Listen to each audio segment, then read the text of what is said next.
Audio presents Before Jamaica Lane by Samantha Young. Read by Angelica Lee.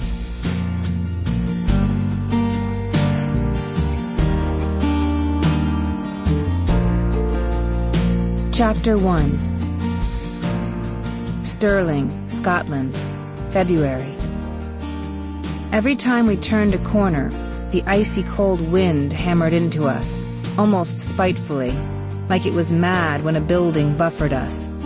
Its icicle-spiked fingers pricked my rosy red cheeks, and I wrapped my arms tighter around myself, my shoulders hunching as I braced against the attack. "For the fifth and final time, where are you taking us?"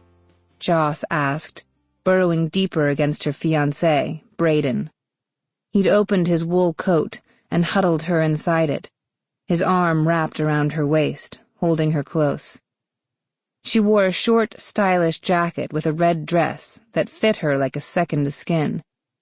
Like all of us, she was wearing stilettos. In fact, the only thing she wore that shielded her against the Scottish winter was a scarf. Ellie and Joe were in pretty much the same condition, wearing dresses, heels, and light jackets. I was only marginally warmer in a pair of black dress pants, but my silk top and lightweight tuxedo-style blazer were doing F-all to protect me. Not quite as used to walking in stilettos as my girlfriends were, I made slower progress at the back of our group as Joe led us to our mystery destination.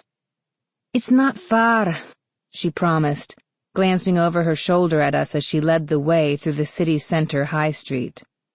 Cam, her fiancé, had his arm wrapped tight around her, keeping her as warm as possible, and behind them, Braden's sister, Ellie, and his best friend, Adam, were cuddling into each other for heat, too.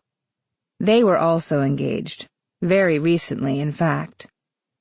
I, on the other hand, did not have a fiancé to protect me from the taunting wind. "It's not far?" I scoffed at Joe. Since my arrival in Edinburgh a little over 9 months ago, Joe and I had grown as close as sisters, so I felt it was okay to scoff at her after she'd dragged our asses out of Edinburgh without much explanation. Hence the poor clothing choices. "You lost the right to say it's not far when you directed our cabs to Waverley train station." Joe's apologetic smile suddenly wilted into a frown as she stopped us at a street junction. "Okay, I think we're down here." "Are you sure?" I asked, my teeth starting to chatter. Joe glanced across the street at a road sign, and then pulled out her phone. "Just a second, guys." My friends huddled together, and I stood back a little, taking them all in. I realized that despite how cold I was, I didn't truly mind. I was simply content to be there with them, still surprised, even, by how close I'd grown to them. They'd accepted me so fully into their lives, partly because of Joe, but also because of Nate, Cam's friend, and my newly adopted best friend. As I reminisced, Nate turned around from speaking to Adam and Ellie to direct his beautiful smile my way. I blinked, distracted by the flush of attraction I felt. I'd gotten so good at ignoring the feeling, it had caught me off guard. That was the problem when you were friends with a guy who totally got you and just happened to be the hottest man you'd ever met in real life. That flutter, that rush of unexpected feeling, sent me reeling back to the first time Nate and I had met.